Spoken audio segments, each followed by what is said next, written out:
Untuk menganalisa lebih jauh pendidikan kita di Indonesia, ada hal yang terlupakan ataukah ada hal yang sangat penting untuk ditelaah agar dapat mampu membidik arah masa depan ataukah mampu membidik cita-cita bangsa demi mencerdaskan dan generasi bangsa. Menurut kami, setelah melakukan pembacaan, ternyata 3 unsur ini, guru, murid, dan hakikat dunia yang tidak terlalu kita pahami. Khusus pada bagian ketiga, hakikat dunia, di dalam bangku perkuliahan ataukah di dalam bangku sekolah, hakikat dunia hampir tidak pernah disebutkan secara rinci. Maksudnya, guru tidak mengantar muridnya untuk mengenal dunia. Ya, praktis, guru hanya mengantar muridnya untuk mampu menguasai materi dan mencari lapangan kerja setelah mereka lulus dari sekolah. Dan ini juga yang menjadi sangat kurang tepat jika hal tersebut tertanam bagus, tertanam kokoh di dalam mindset setiap peserta didik. Mengapa itu tidak elok ataukah tidak baik tertanam? Karena ini akan menjadi ataukah akan berkesan pada nuansa pendidikan kita yang terkesan sekular materialistik. Artinya, ke depan anak-anak sekolah ataukah keluarga kita sendiri yang mengecam pendidikan, pasti yang tertanam di dalam mindsetnya, apa yang harus saya kerja setelah saya sekolah.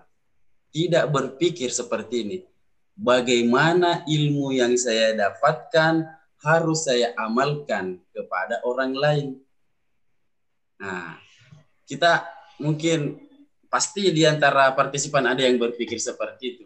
Kurang lebih Pelangi Majang berdedikasi ataukah mendedikasikan diri pada mindset yang kami ucapkan tadi. Selanjutnya mungkin ini unsur-unsur, sebenarnya kalau kita membaca beberapa literatur, ada beberapa unsur-unsur dinamis yang disebut di sini. Ada kurang lebih 5, ada yang mengatakan itu ada 8, ada yang 7, tapi menurut pembacaan kami, ini guru, murid, hakikat dunia. Hakikat dunia boleh menjadi bagian dari materi pelajarannya, hakikat dunia juga bisa menjadi lingkungannya, dan hakikat dunia pun menjadi sarana dan prasarana yang menjadi unsur dinamis dalam dunia pendidikan itu sendiri. Nah, ketiga unsur inilah yang akan mengantarkan kita pada tujuan pendidikan kita. Sehingga kita nanti mampu meramalkan ataukah mampu menarasikan bagaimana gambaran pendidikan di Indonesia yang merata mulai dari lokal sampai nasional dan bahkan sampai luar negeri, insya Allah. Saya kemarin tertarik dengan pernyataan Prof. Komarudin Amin yang mengatakan bahwa Indonesia tidak lama lagi akan dijadikan sebagai pusat studi Islam. Jadi orang-orang dunia atau masyarakat dunia nanti tidak lagi hanya terpaku belajar Islam ke Timur Tengah, mau ke Arab, mau ke Mesir, dan lain sebagainya. Ini mungkin yang penting untuk kita songsong masa akan datang. Mohon maaf sebelumnya kalau saya berbicara sedikit tentang Islam, karena kebetulan kami jiwa ini Muslim, penganut agama Islam. Jadi kalau di antara partisipan ada yang beragama selain Islam, ya mungkin itu hanya sekedar gambaran. Oke, baiklah, selanjutnya kami masuk. Nah, ini yang agak unik. Tantangan dan kekurangan pendidikan di Indonesia.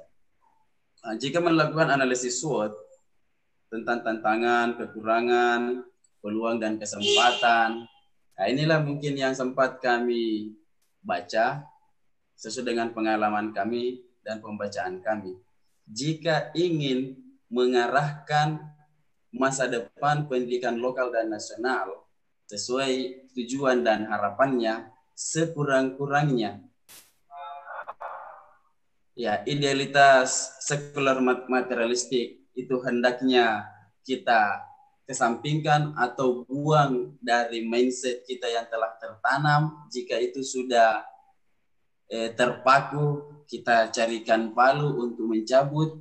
Dan bagaimanalah? Selanjutnya dana pendidikan. Dana pendidikan, benar bangsa ini atau pemerintah telah menganggarkan 20%. Namun, di antara beberapa pakar pendidikan atau di antara pemerintah itu sendiri juga telah mengusulkan untuk dinaikkan sampai 25% kah atau sampai 30%. Tapi bagi saya mau dinaikkan atau tidak dinaikkan tidak ada masalah.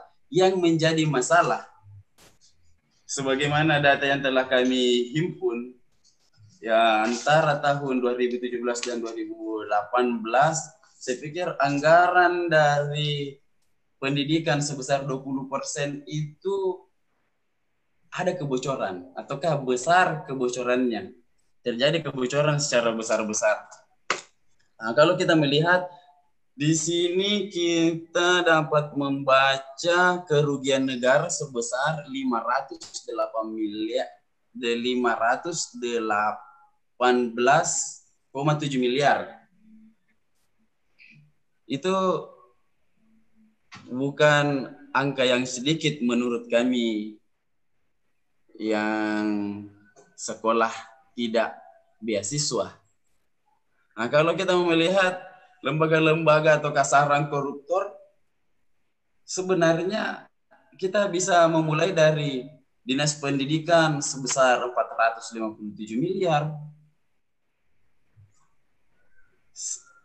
Lalu sekolah pun sebagai tempat siswa kita belajar ataukah anak-anak belajar di dalam kelas pun melakukan korupsi secara massal sekitar 136 miliar. Ini secara nasional. Nah, lalu juga universitas pun ataukah perguruan tinggi merugikan negara kurang lebih 194,4 miliar. Dan masih ada lagi seperti pemerintah kota ataukah pemerintah kabupaten yang juga ikut andil merugikan negara. Dari 20% anggaran APBN itu mengambil ataukah mengkorupsi sebesar 120,5 miliar. Dan masih banyak lagi kasus-kasus sampai di Pemprov dan lain sebagainya. Inilah yang saya maksud adalah kebocoran-kebocoran anggaran, sehingga tantangan dan kekurangan pendidikan kita di Indonesia untuk mencapai pencerdasan generasi bangsa ataukah anak bangsa, hendaknya dana pendidikan jika tidak ingin dinaikkan ataukah tidak memungkinkan untuk dinaikkan sesuai dengan kajian nasional, 20% saya pikir sudah cukup. Namun kita belum ataukah pemerintah ataukah oknum-oknum belum mencerminkan kejujuran ataukah belum mencerminkan pengetahuan yang telah dikecam selama belajarnya dahulu. Artinya saya yakin mereka adalah orang-orang yang pernah sekolah, orang-orang yang terdidik.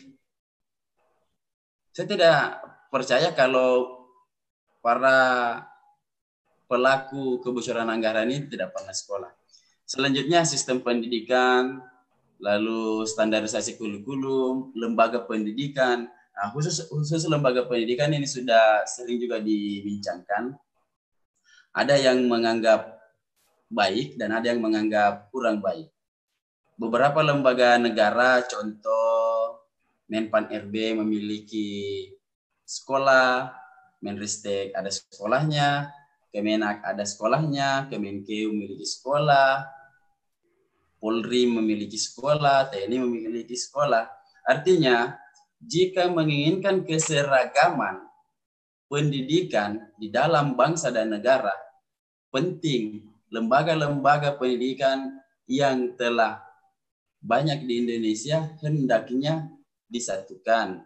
Ataukah mungkin akan ada peraturan-peraturan selanjutnya. Ya, karena terjadi beberapa hal dan juga perlu kita kaji mendalam atau kayak ini mungkin nanti akan menjadi sebuah penghayatan kita tentang hierarki perguruan tinggi itu sendiri, dimulai dari akademi, politeknik, sekolah tinggi, institut, dan universitas. Ini mungkin penting untuk diartikulasikan kepada masyarakat Indonesia sehingga mampu menggambarkan skala lokal dan skala nasional.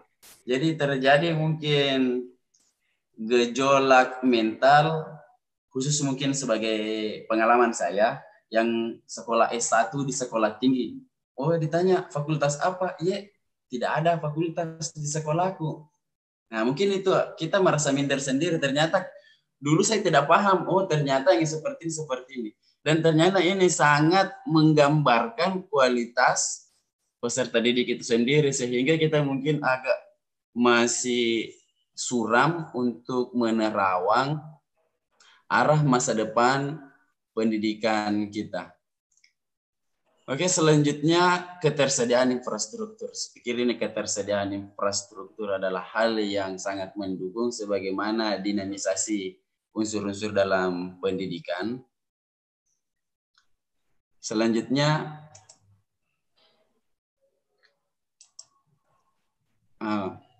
bolehlah saya juga mengemukakan dari akumulasi ke semua permasalahan yang telah terjadi ataukah sedikit yang telah kami rangkum.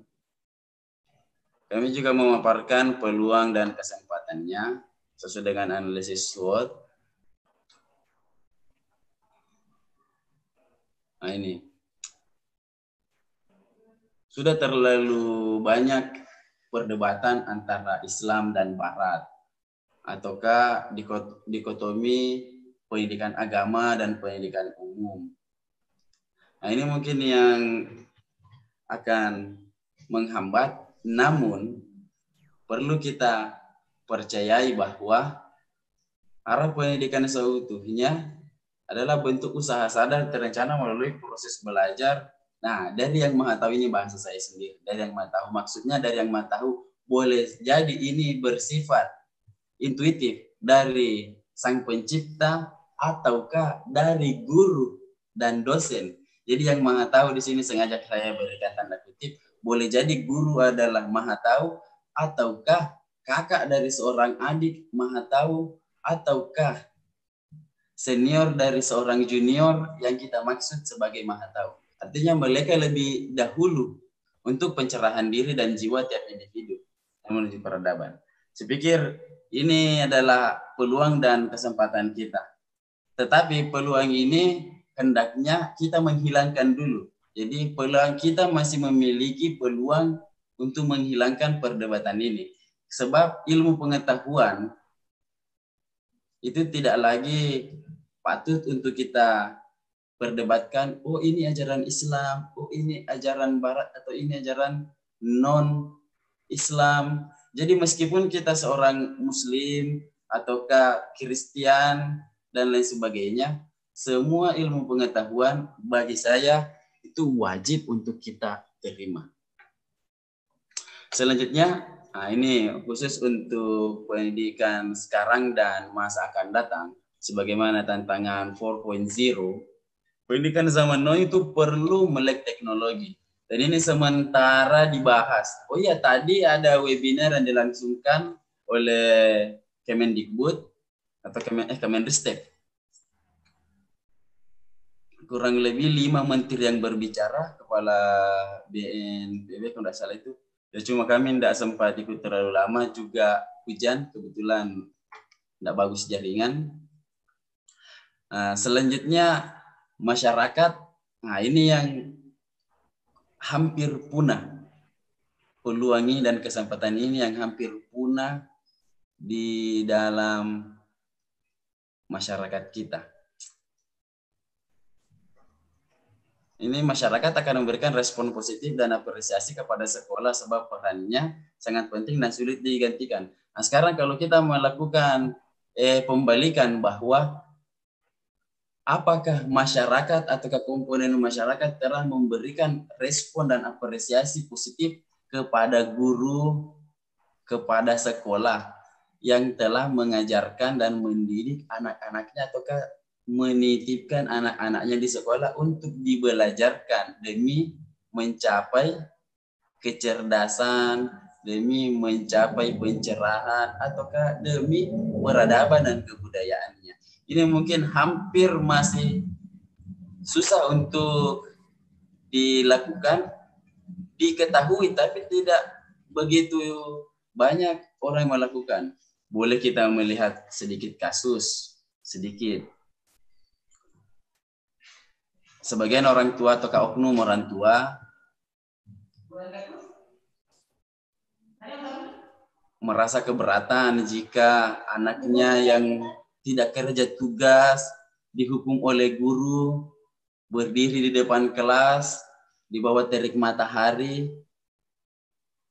ataukah masih terjadi perlaporan kekerasan dari seorang tua murid ke pihak kepolisian, padahal kesemua itu adalah proses pembelajaran ataukah proses pendidikan dan pelatihan seorang yang maha tahu kepada peserta didiknya.